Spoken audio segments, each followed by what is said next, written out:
الله وحده والصلاة والسلام على من لا نبي بعده أما بعد فأعوذ بالله من الشيطان الرجيم بسم الله الرحمن الرحيم ما للظالمين من حميم ولا شفيع يطاع صدق الله العظيم وصدق رسوله النبي الكريم ونحن على ذلك لمن الشاهدين والشاكرين والحمد لله رب العالمين.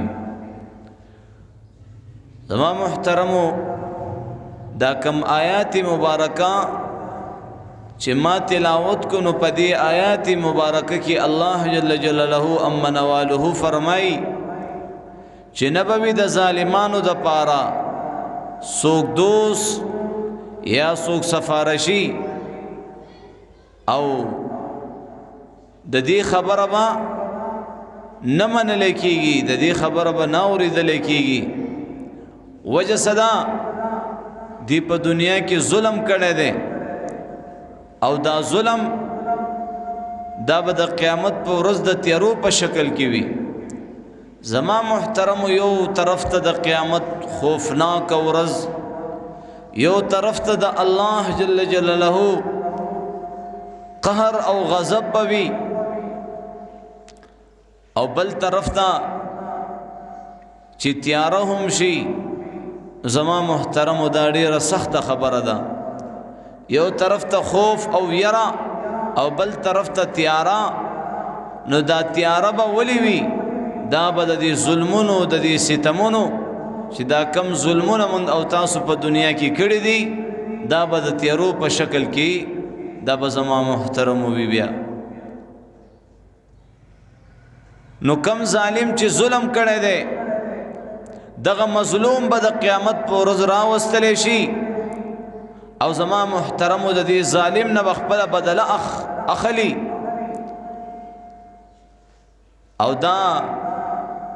د دې مظلوم حق دی او الله پاک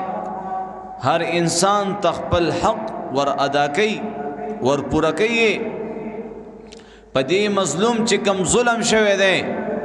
نو د دې ظلم بدله بدتا خامخا ملاویږي. د قیامت په ورځ باندې په پولیسرات باندې دا ظالم تیریږي. نو زما محترم دا مظلوم به مخې ته راځي او دا ظالم با نه پرېږدي تیرېدو ته. د دې ظالم نه به ټولې نیکۍ واخلي او زما محترمو خالی لاس به رخصت کی. نو دا بیا مخکې تیرېدی نشي چې چا سره نیک اعمال نه وي، نیکۍ نه وي. نو دا به زما محترمو دا به لاندې د جهنم اور ته ورغورځېږي. که چېرته دې ظالم سره نیکۍ نه وي نو بیا به دا مظلوم دا ټولې بدکاری او د چې کم گناهونه دي نو په دې ظالم باندې به ور انبار شي. الله رسول صلی الله علیه وسلم خپل مجلس کې د ناستو خلکو نه تپوس کوي چې تاسو مفلس انسان پیژنئ؟ مفلس څوک دی؟ ناس کسان ورته وایي یا رسول الله من خو مفلس غریب هغه چاته وایو د چا مال دولت نه وي، چا سره پیسې نه وي، گاڑی نه وي، کورونه نه وي، من هغې ته غریب وایو. الله رسول ورته فرمایي نه، زما د امت د ټولو نه غریب انسان هغه دی چې د قیامت په ورځ باندې به د ډیرو منځونو سره راوستلی شي، د ډیرو روجو سره، د ډیرو حجونو سره، د ډیرو زکاتونو سره. او بیا با بل طرف ته با دغه خبره به مخې ته راوستلی شي چې چاته به کنزل کړي وي، په چا به بهتان لګولی وي، چا پسې به غیبت کړي وي، په چا به ظلم کړی وي. نو زما محترمو د دې نه به دا ټولې نیکۍ اخیستلی شي او چې چا پسې خبرې کړي دي، کنزل کړي دي، په چا یې ظلم کړی دی هغې له به دا ټولې نیکۍ ورکولی شي. پیغمبر علیہ الصلوۃ والسلام فرمائی چې دې سړی سره به دا نیکۍ ختم شي او بیا به باقي کسان باقي پاتې وي څه کسان خو د سره خو به نیکۍ ختمې وي وایي د هغه خلکو بدکاري ګناهونه به په دې انسان باندې ور انبار کړلی شي او زما محترمو په جهنم کې به واچولی شي دا د ټول نه مفلس او غریب انسان دی مفلس او غریب انسان نو نن خو تا ظلم وکړلو دی اولاد ته سمه لار نه ښودل دا هم ظلم دی زنانو له د دین تربیت نه ورکول دا هم ظلم دی خپل ځان د الله د احکاماتو د پیغمبر علیه الصلاۃ والسلام د تعلیماتو مطابق نه جوړول دا هم ظلم دی په خپلو ځانونو باندې په خپلو نفسونو باندې ظلمونه کړي دي په غریبانانو باندې مظلومانو باندې ظلمونه کړي دي نو روایتو کې راځي چې زما محترمو دا ظلم به د قیامت په ورځ د تیارو په شکل کې وي او دی انسان ته به تیارا جوړه کړې وي دی انسان ته به سنخ کاری یو طرف ته د قیامت خوفناک ورځ وي او بل طرف ته زما محترمو د دې ظلم او ستم دغه تیارا نو خطر ډبل شولا ورونو د دنیا په دې زندګۍ کې د ظلم نه د ستم نه ځان بچ کړئ د الله په کم بنده باندې ظلم د نه اونکړلی شي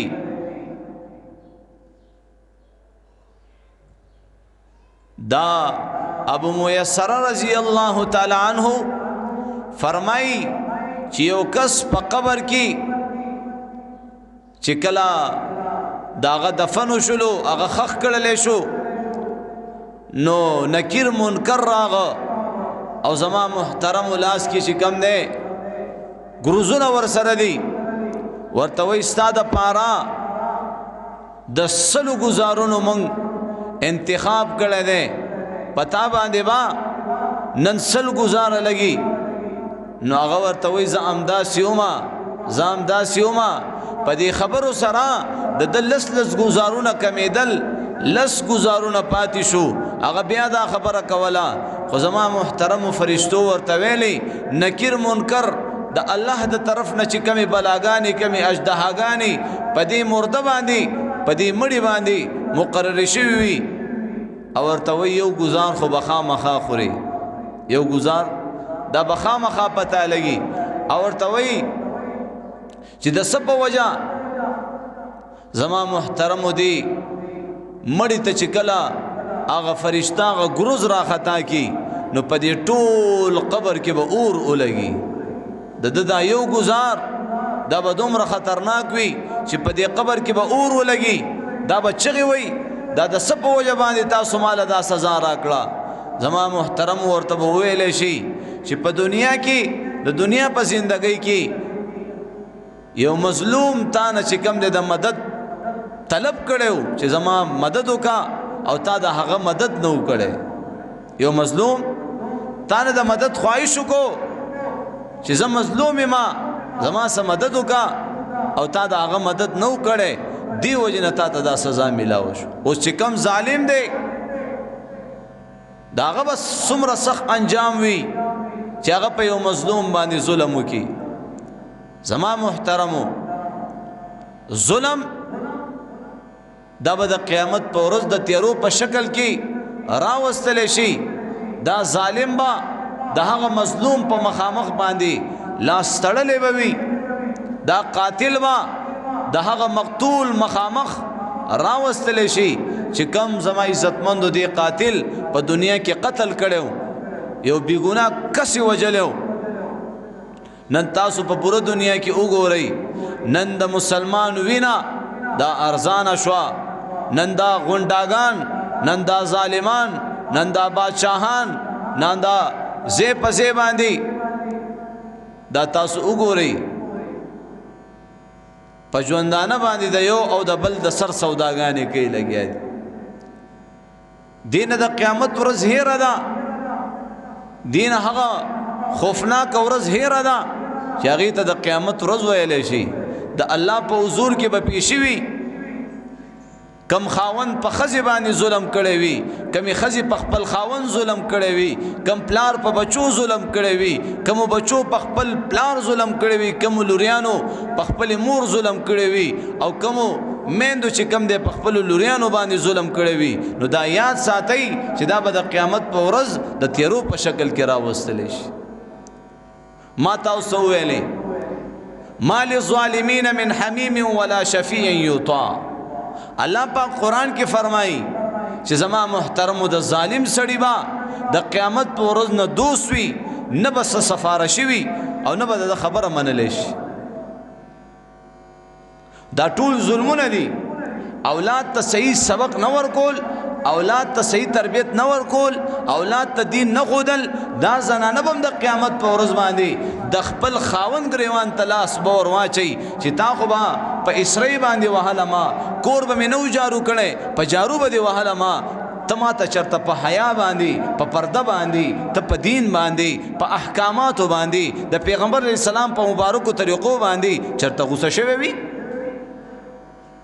من او تاسو خپل زنانا په هغه وخت کې د سپېږمو نه رانیولې وي چې په کوم وخت کې زنانا ستا د طبیعت خلاف تلکاري ستا مخې ته پیش کړي بیا دا خاوند 3 ورځې 4 ورځې د خپلې ښځې زر خبرې نه کوي اوس دغه ښځه ده مونځ او دس نه کوي بېلمازي کوي غفلت نه کار اخلي د دې خیر خبر اخستلو والا څوک نه نو زما محترمو د دې به د قیامت په ورځ تپوس کیږي کلکم راع وکلکم مسئول عن رعیته من او تاسو ټول په ټوله نگهبانی الله پاک زما محترم من او تاسو د دې سرپرستان جوړ کړیو هر پلار د خپل کور وزیر اعظم دی هر نیکه د خپل کور وزیر اعظم دی ته حکومت ته چې کوم دی ګوته منیسا حکمرانی وخت ته ګوته منیسا په خپل کور کې ما ته یو اصول رایج کول او غواړو رایج کولی شو ما ته خپل زنانا په کنټرول کې راوستل غواړو راوستلی شو ما ته خپل بچی دینداره کول غواړو کولی شو ما ته خپل بچی حافظان عالمان جوړول غواړو جوړولی شو د چا پلار هم دی نه تا نشي منې کولی اوستانه شیخ خپله څه صوبی دی ستا معامله خپله خرابه ده او ګوته دې کم خوا نیولې ده نو موږ بچو ته تربیت نه دی ورکړی زما محترم وایي پلار او مور دی خپل بچی لا ډیر څه ورکوي ډیر څه ورکوي ډیر شیزونه ورکوي وایي په دې ټولو کې بهترین شی خپل اولاد ته صحیح او نیک تربیت ورکول اوس وګورئ زما محترمو وایي یاره ماشوم دی که بل څوک ورته څه وایي وایي پرېږده مړه ماشوم دی ماشوم دی دا ماشوم په دې ماشومتوب کې زما عزتمندو دا تا را مضبوط نه کړو تا د دې غواګې را نه ښکلي قسم په رب العالمین دا ماشوم به په تا سر وګرځئ دا یاد ساته نن چې دا کومه مور په دې ماشوم باندې خفه شوه ته په دې خفه نه شوې قسم په رب العالمین دې ماشوم سره تا ظلم وکړو دا پلار چې دا کم پلار دې ماشوم له لاس کې موبایل ورکي والله ته په دې ماشوم باندې اونه رحمېدې تا دې ماشوم سره ظلم وکړو تا د دې ماشوم په تربیت باندې یو لوی اثر وغورځولو تا د دې ماشوم مستقبل تباه ورباد نن به واړه واړه ماشومان د پلار نه مو موبایل راښکاږي پلار به خوشحاله شي زما بچی هم دومره شو هغه د موبایل یې ما نه واخیستو ګیم ورته پکې راواړئ کارټون ورته پکې راواړئ قسم په رب العالمین د دې اولاد دا تربیت دا زما عزتمندو داسې الټه پلټه کېږي لګیا دی او بیا سبا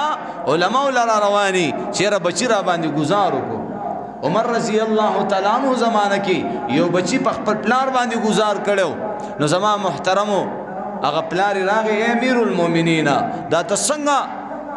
22 लाख مربع میل باندې ستا حکمرانی دا یو بچی را پاسیو په پلار گزار کړي اوس ګوري جی عمر رضی الله تعالی عنہ ولا بچی را وغوښتو هغه نه تپوس کوي بدبخته تا په پلار گزار کړي ویل جی ما نه خو تپوس کوي ما په پلار گزار ولې کړي وی ولې دې کړي دی پلار مال تربیت داسې را کړی دی دی پلار په ما باندې اوخان سره ولیدي په ما باندې ګړي بيزي سره ولیدي دی پلار ما ته دا خبره کړې ده چې بچیا دو زناور کله خپلو کې په جنګ شي نو چې کم زناور زورور وي هغه وها کم طاقتور وي هغه وها نو ما باغ ډانګې اوچت کو بانس به مې اوچت کو چې کم زورور زناور به هغې دې سر ته به مې راخطاو و یو ورځ کور ته راغم چې مې وکتل زما پلار زما مور سره په جنګ دی زما پلار زما مور سره په جنګو نو وای ما چې وکته نو په دې دوانو کې زورور زما پلارو نو هغه ډانګې مې خپل پلار سر ته راخطاو تربیت دی ولې داسې ورکړی د دې بچي سو حقوق دي دا پلار با د دې بچی د پاره د بهترین مور انتخاب کوي د دې بچی د پاره ما د خيسته خپل نوم انتخاب کوي د دې بچی د پاره ما د حلال روزي دا به د کور ته راوړي قسم پر رب العالمین حرام کھانے والا اولاد کبھی ماں باپ کا سہارا نہیں بن سکتا زما محترم په حرام پیسو سرا چې کوم لور تارا غټکړه کم بچے تارا غټ کو یاد ساته دا بستا د سر قاتل جوړیږي دا بستا د سر درد جوړیږي دا چرتم ستا د سترګو یخوالی نشي جوړې دي نن پلار نن خاون زما محترم دې ته نه ګوري کہ دا پیسی حلال دی دا کاروبار حلال دے کہ حرام دے صرف ہلی بہانی والا جوڑی نن سود دا پارا زما عزتمند سمرا تاویلون خلق کئی لگیا دی تاویلات کئی دا سود دا پارا قسمہ قسم بہانی چی دا سود زمان دا پارا حلال دے ور بشی خبر بشی آغا شنچت والا در تگوری دا عرش نا دا فرش تماشا کئی یوی لورتا مور بار بار جڑا فریاد کئی لوری را کوشا لوری د منځ وخت لوری را کوشا د آخرت د زندګۍ د پاره تیارې وکا لوری زما محترم بر پدریم چت کی ځان ته ټي وي لګولې ده وی سی آر کیبل او قسمه قسمه کیسټي راوړي نوی نوی فلمونه راوړي دکان ته ماشوم راولېږي ممریکاټ به ورکړې وي پدې کې د شاروخ خان نوې فلم کراغلې وی واچوا دې ماشوم ته زما عزتمندو دا خور وي دې ماشوم ته پلار وي دې ماشوم ته وای بچي ورشا ورته وای کده سلمان خان نوې فلم راغلې وي دې ممریکاټ کې راواچوا تا کله دې ماشوم ته ونه ویلي چې لاړ شه د یو عالم بیانات په دې موبایل کې په دې ممریکاټ کې راواچوا لاړ شه د قران تلاوتونه په دې کې یا پکې ناتونه واچوا ته دې بچي تربيت څنګه کې لګیای بچي له پیسې ورکی ورشا ریډینویټ سرګټ راوړه بچی له پیسې ورکی ورشا نسوار راوړه قسم پر رب العالمین دې ماشوم چې دا کم نسوار د کم دکاندار نه راواخسته ستا د پاره سبب د خپل ځان د پاره راوړل نن ستا د پاره سیګریټ راواغستو چې دا پلان می دا سیګریټ دا لوګي راخکاږي راشه وګوره چې پدې کې سخوند او مزه ده چې ګلونه ولي برنه به ګلونه راځي او چې خاوري ولي برنه به خاوري راځي زما عزتمندو مسله من او تاسو خپل غنده کړی دا ماحول او معاشره لوی اثر وی نو زما محترمو هغه مور لور ته आवाजونه کوي بچی را کوشا بچی د موز او دس اهتمام کوا بچی د اخرت د ژوندۍ د پاره تیارې کوا نن پلار بچی ته وای کنه اله د موز وخت او بچی موبایل کې اخته ګوره الله دې به سره د ثبوت غیری او بیا داسي چې د ثبوت سره زما عزتمندو د قیامت پر ورځ د الله په حضور کې پیش کړل شي بیا باور کی جواب نو هغه لوري ټي وي ته ناسته ده او کله یو چینل بدلې کله بل چینل کله یو چینل کله یو فلم کله بل فلم کله یو ډراما کله بل ډراما اوس دنه مرګ هیر دی دنه الله هیر دی دنه د قیامت زندگی هیر ده دنه دا خبره هیر ده چې د دنیا ته الله زده صد پر را لګلې مور لور تنن سبا وخت کې یو زما عزتمندو نوکر اخکاری یو خادم اخکاری مور ته ډیر سپک نظر کوي دا لوریانی الا ماشاءالله ډیر کمی لوریانی دي چې دا مور عزت کوي زما عزتمندو د مور خبره مانی قسم پر رب العالمین آغا د قیامت آغا علامون یو علامت دام دا چې زما محترم لوریانی با د خپل میندو سره چې کم دی داسې برتاو کوي لکه خلک څنګه د نوکرو سره زما عزتمندو کم برتاو کوي الکان به د خپل والدینو سره داسې برتاو کوي مسله به الټه شي مور به لور شي او لور به مور شي پلار به زوی شي او زوی به پلار شي پلار ته وی غلې کې نه مړه تپس پويږي په ایمان وې داسې وخت دی کنه معاملې الټه ده نو زما محترمو الوري ټي وي ته ناسته ده د مور جړه فریاد نه اوري خپل بدمعشي خي دغه دوران کې په دې ټي وي کې لګه مسله راغله مسله راځي نو دا را پاسې ده د هغه مسلې د ختمولو دپاره هغه ټي وي کې تارونو کې ګوتې موتې وهلې چې زما عزتمندو एकदम یې ونیوله چې وینیوله دې جنې ډېرې چغې ووالې سمې رمباړې ووالې ولې مورې خو لاندې وه او دا بره په چت کې وه نو زما محترمو خو چې مورې خبرېده د لور نسا وتې وه او لورې مړه پرته وه خلک را خبر شو رشته داران یو بل رونه راغه پلار راغې مور راغه زما عزتمندو دروازې ورپسې ماته کړه چې وې کتل په هغه ټي وي باندې هغه لور نسکوره پرته ده ومړه ده نو هغه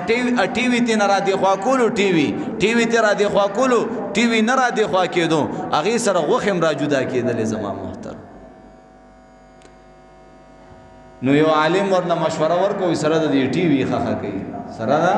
د دې ټي وي خخه کوي نو په ایمان وایي چې سره د ثبوته ګیر شي بیا به ورکړي جواب سره د ثبوته ګیر شي د قیامت په ورځ د دې ټي وي سره دا زنانه راپاسي نن زما او ستا په دې ګیرو کې دا کم سټایلونه او دا زما عزتمندو دا کم حرکات او سکنات منګ او تاسو کو او په دې حال کې ما او تا راپاسو خو سره ثبوته ګیر شو کنه چې وګوره کنه د قیامت په ورځ قسم پر رب العالمین حدیث درته بیانوم چې دا کم خلک ګیره خوري ګیرو کې سټایلونه کوي نه به ښځې ځان ته پرېږدي او نه به سړي پرېږدي ښځې به وایي دا ښځه نه ده سړی به وایي دا سړی نه دی الله پاک فرمایي ما سړي په ګیرو باندې ښایسته کړي دي او ښځې مې د سر په یختو ښایسته پیدا کړي اوس الله وایي ما سړي په ګیرو ښایسته کړي دي او سړي څه وایي چې نه زه به ګیره لرې کوم بیا به ښایسته کېږم نو یا د الله خبره ټیک ده او یا زما او ستا خبره ټیک ده استاسو وایي پیغمبر علیه الصلاۃ والسلام څومره حسینه څومره جمیله چهره چې الله پې قسم خوري والضحا ای پیغمبر ستا په دې مبارکه چهره مې دې قسم وي واللیل اذا سجا ستا په دې زلفانو مې دې قسم وي کم زلفان چې تا په دې اوږو راخواره کړي او تیاره دې پې راوست نو به هر حال ظلم دا ظلم کې راغی دا ظلم کړه یو په ځان باندې ظلم کول دي یو په ښځه باندې ظلم کول دي یو زما عزتمندو په بچو باندې ظلم کول دي ټولو ظلمونو کې موږ مبتلا یو نو د قیامت په ورځ به اسیم خطر وي د قیامت ورځ خو به اسیم خوفناک ورځ به وي او یو پکې د دې ظلم تیارم شي وی ظلم به د قیامت په ورځ د تیارو په شکل کې وي نو په پولیس سرات باندې چې کم سړی تیریږي دته د رڼا ضرورت دی او دته زما عزتمندو تیاره وي نو په ایمان ووایه وی لاندې جهنم دی نو دا به غورځېږي که نه دا به پار کېږي ما تاسو ته دا خبره وکړه چې دا مظلوم به په پولیس سرات باندې ولاړ وي چې کم ظالم په دې مظلوم باندې ظلم کړی دی او د دې ظالم نه به ټولې نیکۍ واخلي او زما عزتمندو تش توقړ به پرېږدي داسې او کدی ظالم سره نیکانې نه وي نو دا مظلوم با خپل ټول د ګناهونو هغه پیټي په دې ظالم باندې ور انبار کی او زما عزتمند خپل ځان به د انبار نسبت کی بنی اسرائیل کی داسې یو اسرائیلی چې د هغې اولاد نه کېدو بچی نو نو د الله سره عزت شروع کو چې بار به کم الګ قتلو په طریقه باندې به دوکه کو او کور ته به ارادن نکو او زما عزتمندو ایسه به قتل کو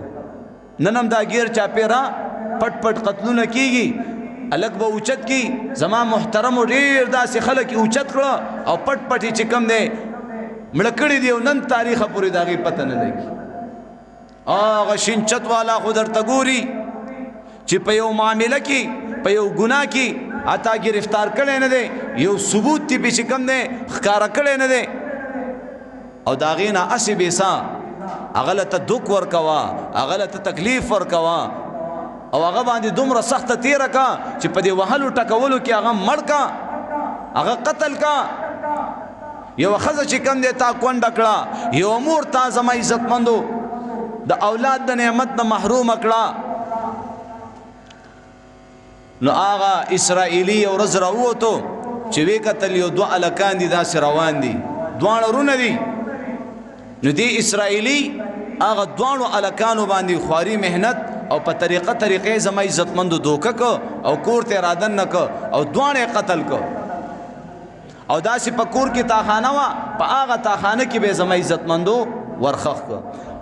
کور والای چې کوم وا بیبي ورته دغه جنا فریاد کول، سړی د دې ظلم نه قلار شه، دا د الله چاهت ته، د الله خوخه ده. الله وغواړي چاله اولاد ورکی، اون غواړي نه ورکی. الله سره څوک سکولې شي؟ الله سره زور چلی؟ خدای خاوند نه منله دغه ظلمونه او ستمونه کول. نو هغه دوه الکان چې کله مړک قتل ک او زما عزتمندو په خپل کور کې چې کومه تاخانه وا او پای کې چې کوم د دوه لاشونه دا خخ ک. د دې دوه الکانو والد سے محترم د خپل بچو پسې ګرځي، زما بچی څه شو؟ دی ظالم خو قتل کړی دی، ډیر وګرځیدو را وګرځیدو، خو د بچو پته وته ونه لګیدا. زما محترم او آغا وخت چې کوم نبی الله دنیا ته را لېږلی هغې پسې لاړې او هغې ته دا داستان بیان کو چې زما داسې زامن دی ژوندي جاړ غیب دی. زما محترمو آغا نبی ورته فرماید دا راته ووایه ستا د بچو په کور کې چې د کومو شیزونو سره لوبې کولې هغه شیزونه ستا په کور کې شته؟ وی او شته. وی څه دي؟ ویره یو کونتره ده، زما د بچو به دغه کونترې سره چې کوم دی لوبې کولې او ځان به ورسره مشغولول. وی کونتره راوړه، زما محترمه کونترې راوړه. هغه نبی د دې کونترې په دې تندي باندې مهر ولګولو او دې ته ویلي چې دا کونتره زه الوزوما او دا چې په کم طرف باندې زی تم د دې کونترې پسې روسته ورځه. نو زما محترم خو د ډیرو خلکو بچی قتل کړیو، هغه کونتره مخکې ده، دا ټول خلک ورپسې دي.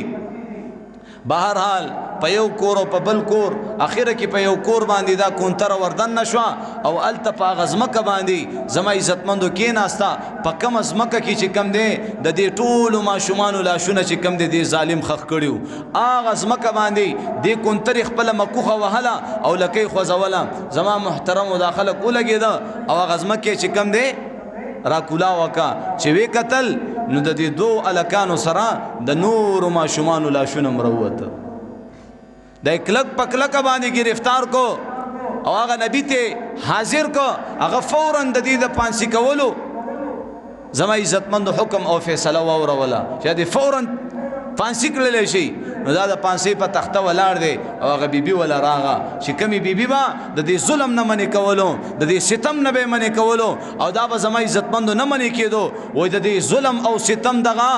تاتار دی یاد ساته، د دې ظلم او ستم دغه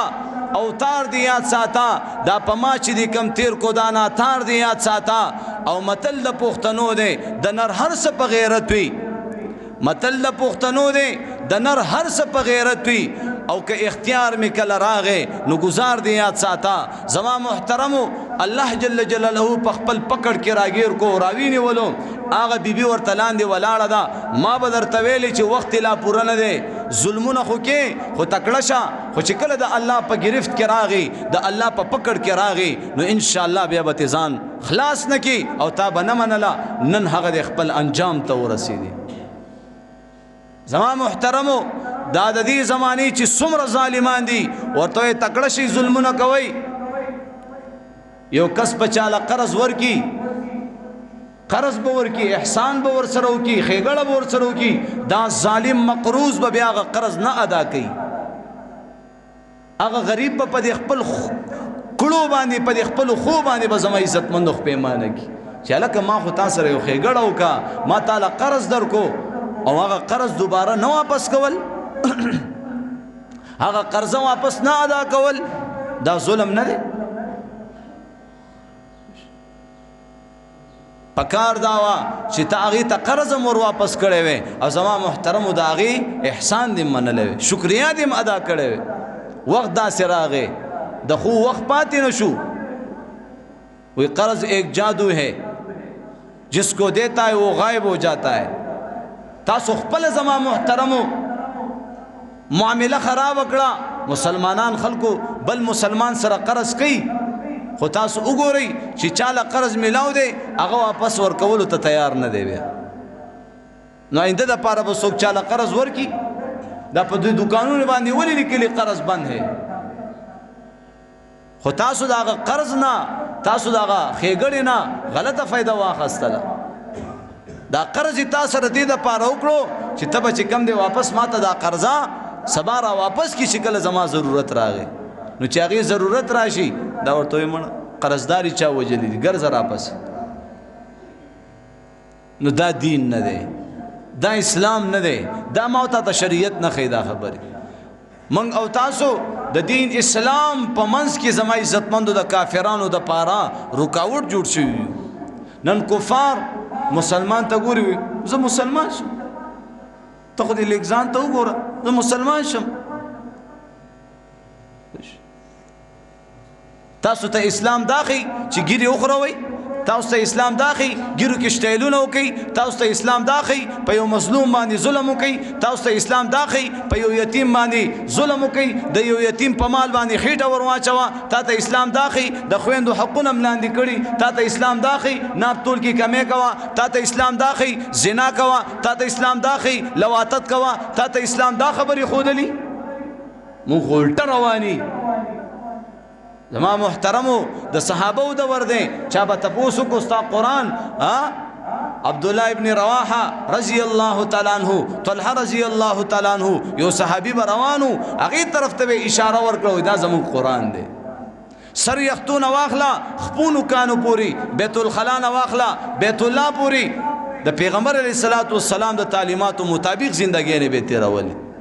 فتوحات کامیابینی خوشحالینی چین سکون راحت هغه خلکو له الله ورکړو منګم کلمه ویلې ده منګم ځان ته مسلمان وایو ورله ټوپۍ ورکا ټوپۍ مې خوښه نه ده ورته پنسي اوچتې کا پنسي نه اوچتوم مسواک ورله ورکا مسواک مې خوښ نه دی سګرټ مې خوښ دی زما عزتمندو تسبیح ورکا تسبیح مې خوښې نه دي هینډ فرې مې خوښې دي قرآن ورکا قرآن مې خوښ نه دی موبایل مې خوښ دی دا زما عزتمندو د دې صدۍ مسلمان وا د قیامت په ورځ به د الله په حضور کې نه پیش کی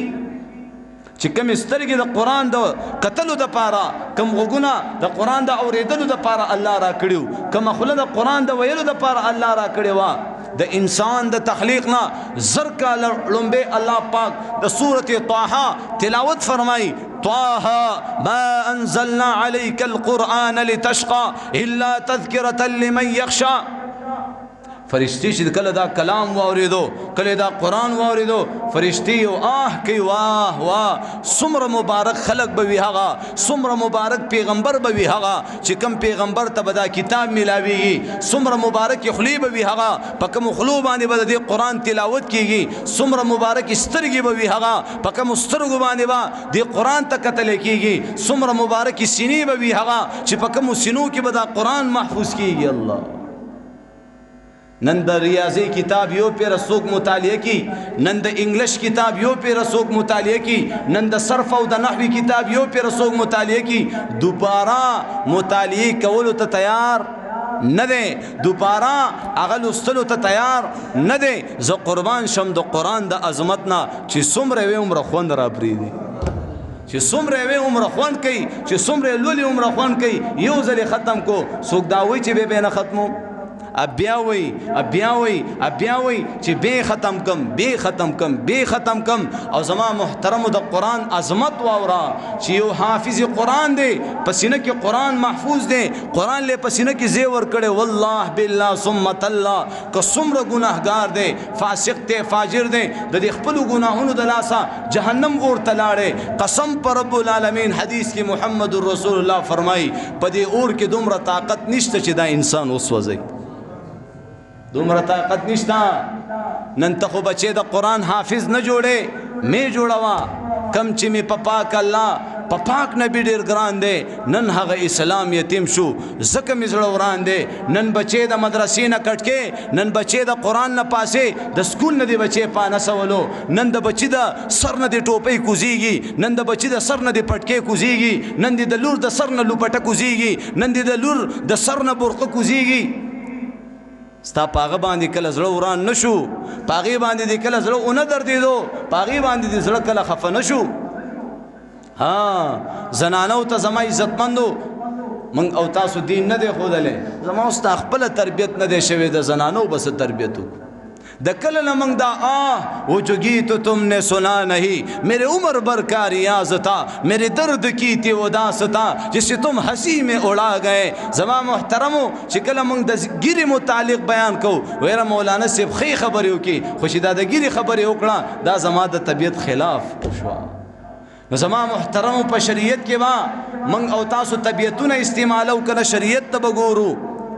منگ بتاسو پا شریعت چلیگو که پا طبیعت با چلیگو کم خلق پا طبیعتونو پا ستلی دی قسم پا رب العالمین اللہ جل جلالہو دا جہنم اور پا دی خلقو بانی گرم کرے دی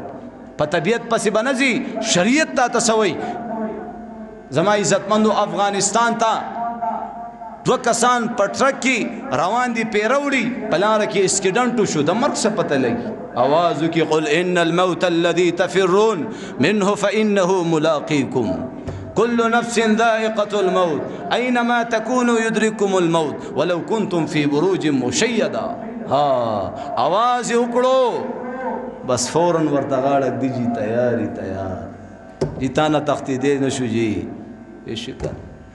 تانا تختی دو والا نہیں مرگنا تختی دے نشو زمکی اسمان نوتے نشو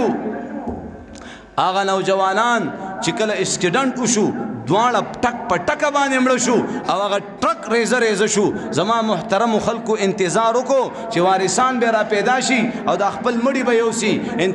انتظار چا پته اون لګیدا دوانه په هغه ځای کې خخ کو قسم پر رب العالمین زما عزتمند مصنف رحمه الله دا واقعي ذکر کوي وای دا حالات دا منظر ما په خپل سترګو باندې کتلې دي چې زما عزتمندو هغه ډرایور چې کوم غاړي تناسو دا غي شریعت مطابق ګیروا او چې کوم سره کلندر ناسو وی اغیب اجامت کولو وی دا دوانه خخ کو زما عزتمندو افغانستان نه خلق راغ یره جیدلته زمون کسانو ټرک جنگولې دي او اغي چرته دي مړی چرته دي گاډي چرته دي گاډي جی ریزه ولاړ دي او مړی امداد خخ کړی دي ویره دا خو من افغانستان ته وړل غواړو اجازه دي امانت په تور باندې عظمت کی تور کړی دي زما محترمو پا اللہ قسم چکل یو قبر را کلاو کو پا آغا قبر کی آغا ڈریور پروتے کم ڈریور چی شریعت مطابق گیرہ دا قسم پا رب العالمین مصنف علیہ الرحمت فرمائی چی زما محترمو امغا شان صحیح سالم او خکل او خوشگوار یو خکل انداز سر پا قبر کی پروتے واللہ دا قبر دا خوری پی خیستخ کاری دلی دا قبر زما عزتمندو پی ٹول خیستخ کاری دو وی بیم اغبل قبر را کلاو کو قسم پا رب العالمین وی دا حقی پا دی زن باندی دومر ماران او لڑمانان ور لگیو چی دا زن او دا مری ولا خراب تراب کردی ولاس زخونن ستا د ایمان د حفاظت د پارا ستا د دنیا د خسته کولو د پارا ستا د آخرت د جوړولو د پارا ستا د قبر د خسته کولو د پارا ستا بچی بستا کور ته راځي ستا خزه بستا کور ته راځي تا پس یو لوی زندگی ستا د بچو دا د دې تربیت بسنګ کیږي ستا د خزي تربیت بسنګ کیږي چې ستا تربیت نه دی شوی الله قرآن کې فرمایي یا ایها الذین آمنو الله دا الله په دې کلام کې وره او طاقت ته یو پاور دے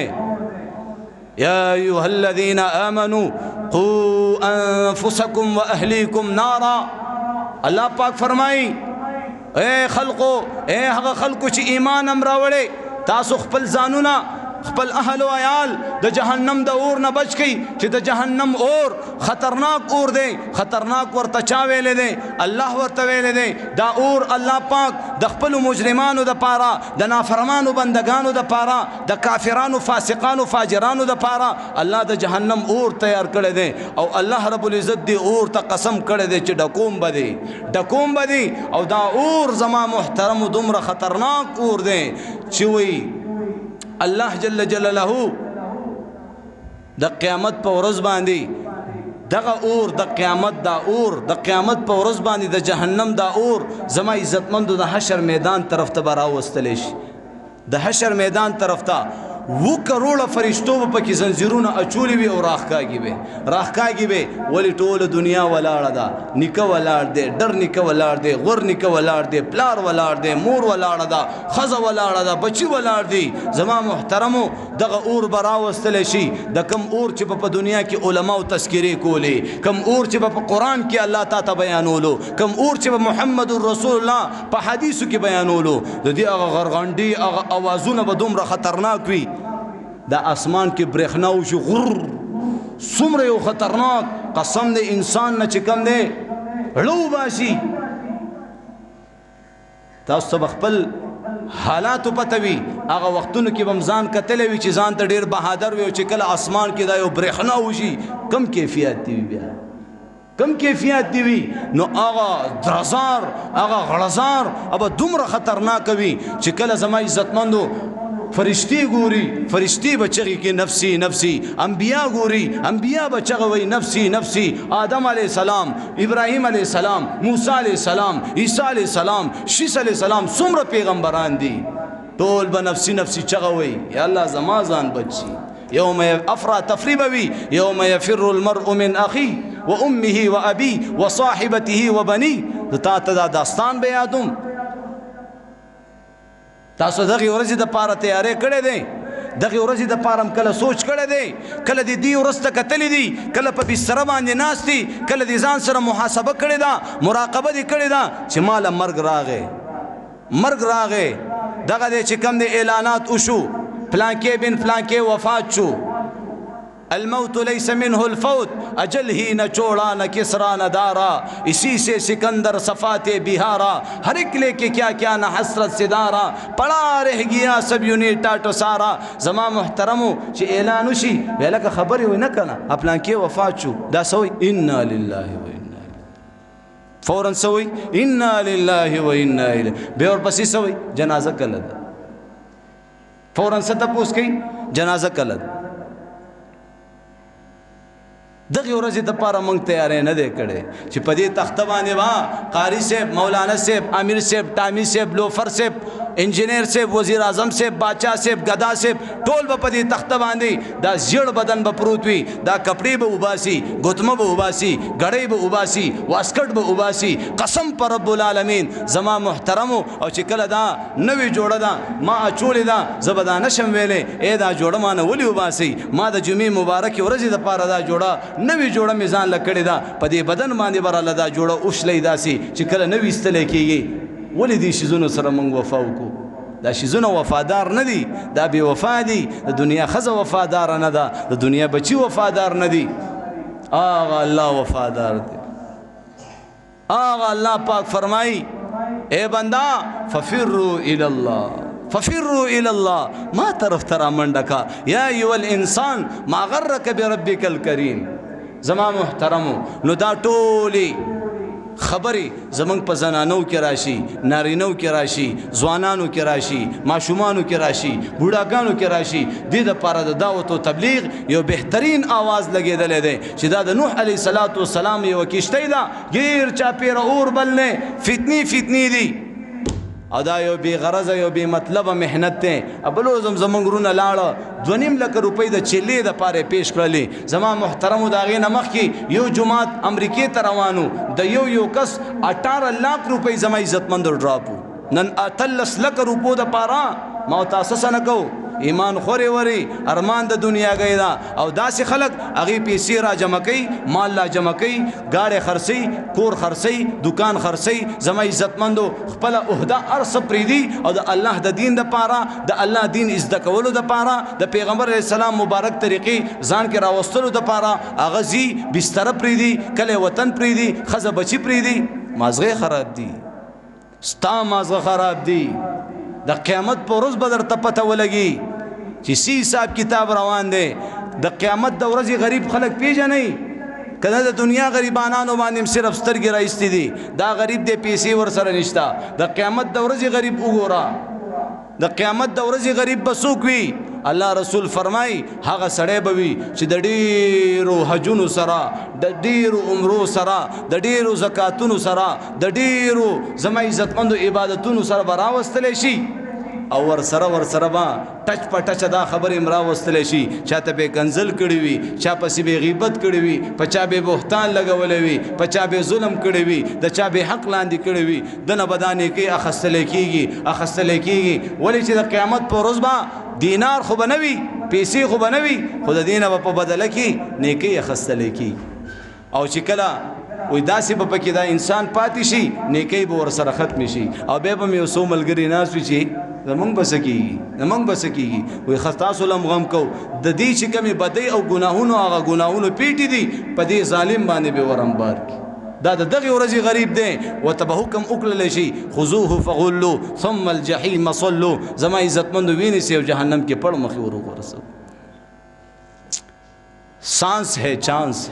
سانس ختم چانس ختم ما تاسو ته دغه جنۍ واقع بیان کا چې ټي وي ته به ناسته وه د مور داستان د مور فریاد د مور د مور چغه هغه به یې نه اورېده وایي څه د سپۍ غونته کې راته چغې وې یو بچی به زما عزتمندو په خپل بیډ کې پروت وي مور به ورته وي بچی سارمونځ له پاسه غلی شه لکه د خرې غپېږي لګې قسم په رب العالمین دې خلکو له چې مرګ راغلی دی د دې د قبرونو نه بیا د خرو اوازونه راغلي دي چې چا په ژوندانه باندې پلار ته ویلي دي مور ته ویلي دي چې ورک شه هغه جنۍ سره د ټي وي الله پاک ګرفتاره کړه سره د ټي وي سمولو دپاره راپاڅېدله او ټي وي کې چې کم دی څه فرق راغلی او زما عزتمندو एकदम بجلی ونیوله چې وینیوله بس په هغه دم باندې چې کم دی سای ترې نه ویسته بیا خلک دا ټي وي ته جدا کوي او چې کله ټي وي راښکاږي ورسره د دې جنۍ د بدن حصې هم را دوړېږي لګیا دی غوښه او وینه را روانېږي او مولانا صاحب ورته وایي د دې ټي وي سره یې ښخه کړه نو سره د ثبوته به د قیامت په ورځ ولاړې الله په حضور کې زما محترمو نن تاریخ پورې الحمدلله دا علما الله پاک چې کم دی راشه د علماو بیبیانې وګورئ راشه د تبلیغ والاو بیبیانې وګوره راشه د ګیرو والا بیبیانې وګوره زما عزتمندو د ګیرې په وجه دا خبره ځان ته مه ودروه چې زه ګیره پرېږدمه زه به بوډا شمه قسم په رب العالمین د قیامت په ورځ باندې داسې هورې غلمان به د قیامت په ورځ تا مخې ته پیش کړلی شي چې هغې به داسې جامې اچولې وي چې په هغه جامو کې به دننه بدن ښکاري بدن کې به دننه زړه ښکاري په زړه کې به دننه مینه ښکاري چې تا سره څومره مینه ده هغه زنانه هغه هوري زما عزتمندو د خپلو خلو مبارکو لعب لاړې د دنیا په دې سمندرونو کې راوتو کی قسم پر رب العالمین دا ټول سمندرونه به د شاتو نه زیات خواږه شي زما محترم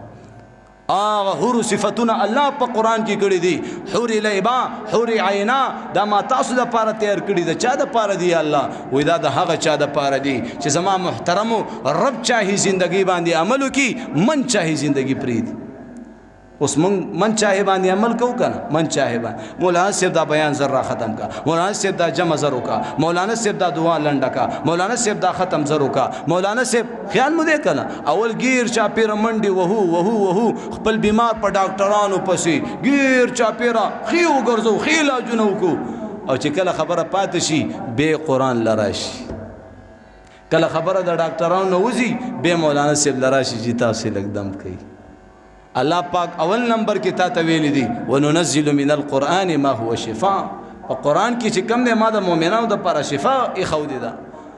نو انشاءالله زم عزم کوم تاسو هم نیت وکئ چې زما عزتمندو زمونږ او ستاسو په زندګۍ کې به انقلاب څنګه راځي څنګه به راځي د الله احکامات او د مبارک پیغمبر صلی الله علیه وسلم مبارکې طریقې ځان کې راولم خپل ښځه کې راولم بچو کې راولم دې سره به زما ستا زندګۍ روښانه کېږي په زندګیانو کې به هم خوشحالي راځي ورنه یاد ساتئ چې زما عزتمندو د چا د کور هم تاسو خبر نه یې والله په ټولو کورونو کې الا ماشاءالله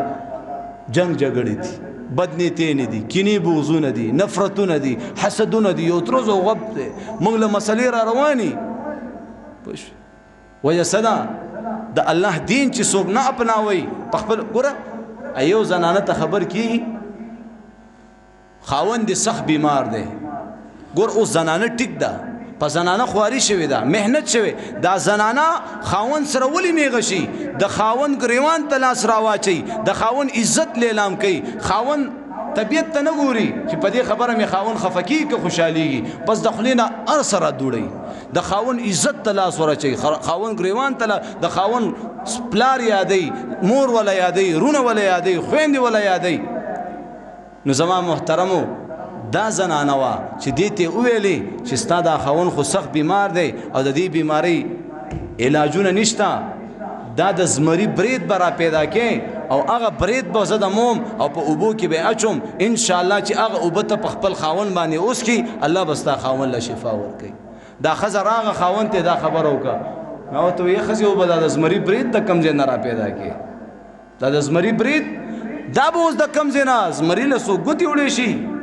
دا څومره یو خطرناک یو وحشي ځناور دی. زما محترمو دا زنانه ورته وایي ته بې فکره شه انشاءالله زه یم که نه زه دله را پیدا کوم. داسې ښځې دا ورته وایي زه د زمري ځناور زما عزتمندو د هغې برید دله راوړم. خاوند یې حیران دی چې دا به اوس دا برید د کم ځای نه راوړي. اوس ګورئ حکمت ته ګورئ د دې زنانه هغه کارګردګۍ ته ګورئ. دا زنانه د دې کور کې کمې چیلۍ وي زما عزتمندو یو چیلۍ را ایله کړه یو ځنګل طرف ته لاړه. هغه ځنګل طرف ته چې کله لاړه چې وی کتل یو شرمخ ولاړ دی دا په دې چیلۍ باندې داسې لاس راښکاږي شرمخ ده طرف ته را روان دی ده ورته دا چیلۍ داسې ور پرېښوه داسې ور مخکې کړه. زما عزتمندو شرمخ پې حمله وکړه او دا چیلۍ ماته کړه. ټیک شو. اوس هغه ځناور دی شرمخ دومره یو خطرناک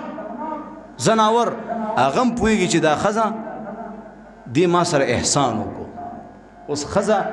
خاون غریب بسار لاړ شي ماسخوتن به راشي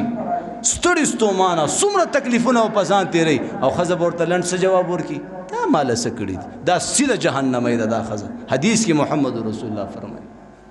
سیده به جهنم ته ځي چې خاون له دا تانه ورکه چې دا ماله څه کړي دي دا تانې به تاسو واورئ. زما محترمو هغه زنانه په بله ورځ باندې بله چیلۍ راواخسته بیا هغه ځنګل ته لاړه چې ځنګل ته لاړه په هغه ځنګل کې زما محترمو هغه شرمخ ولاړ دی هغه زمری ولاړ دی د بیا په دې چیلۍ باندې لاس وهلو هغه شرمخه ځناور خو پوه شو چې ګوره دا زنانه پرون هم راغلې وه او ما ته چې کم دی داسې دا زما خیرخوا ده. نو هغه زناور هغه زمری راغی په دې چیلۍ باندې غوټه شو زما عزتمندو حملې پې وکړو د دې وینه او هغه وخې خوړل شروع دې زنانه رو رو په هغه زمري باندې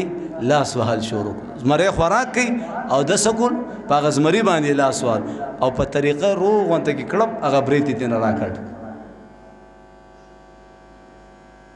وی اول دل لیلو پیر دین دی دو نن زما عزتمندو د دې ښځو نه ولې وارو پار خطا دی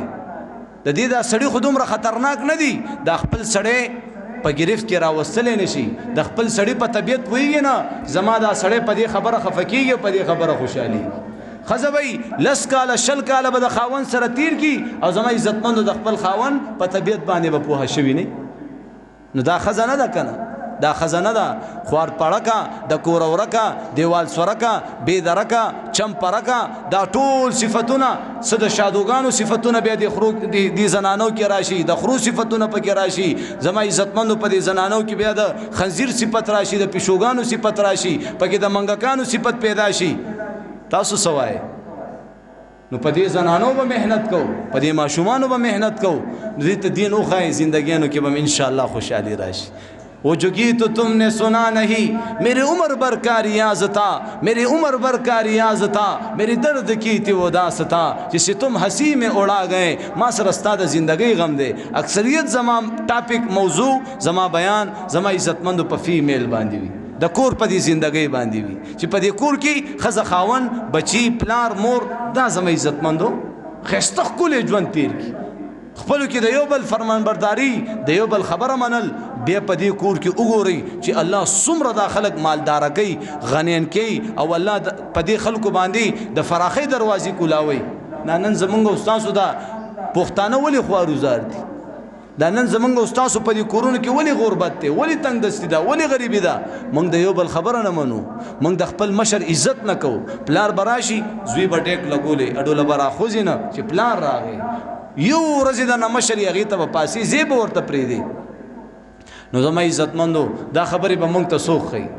دا علما دا په دې منبرونو باندې ناستي هم ستاسو د زندګۍ د جوړولو دپاره دا ما چې کوم زړه وخوړو که نه د دې ماله څوک پیسې نه راکوي ستا د زندګۍ د جوړولو دپاره د الله د حبیب په منبر باندې درته ناسم او دا جړه فریاد مې درته وکړو او دغه خلک بیا چې لاړ شي همدې مولا پسې لګي دغه خلک چې بار لاړ شي زما عزتمند دې مولا پسې کنځلې کوي دا خلک چې بار لاړ شي د دې مولا د تنې نه سر جدا کی او هغه سر په سپي باندې کیږي د دې مولا دا سر د تنې نه جدا کی او هغه سر په یو خر باندې کیږي نو دا به د قیامت په ورځ باندې الله له څه جواب ورکوي الله له به څه جواب ورکوي الله پاک به د قیامت په ورځ تا ته وایي وبه د وخته د خو د دې هر څه نه باوجود ستا بچي ته قرآن ښودو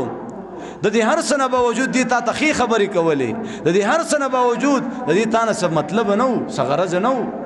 زما دین درته بیانولو او تا به ورپسې داسې کولی قسم په رب العالمین د دې خلکو ډېر خطرناک حشر دی او بیا بالخصوص کم خلک چې علماو پسې لګیا دي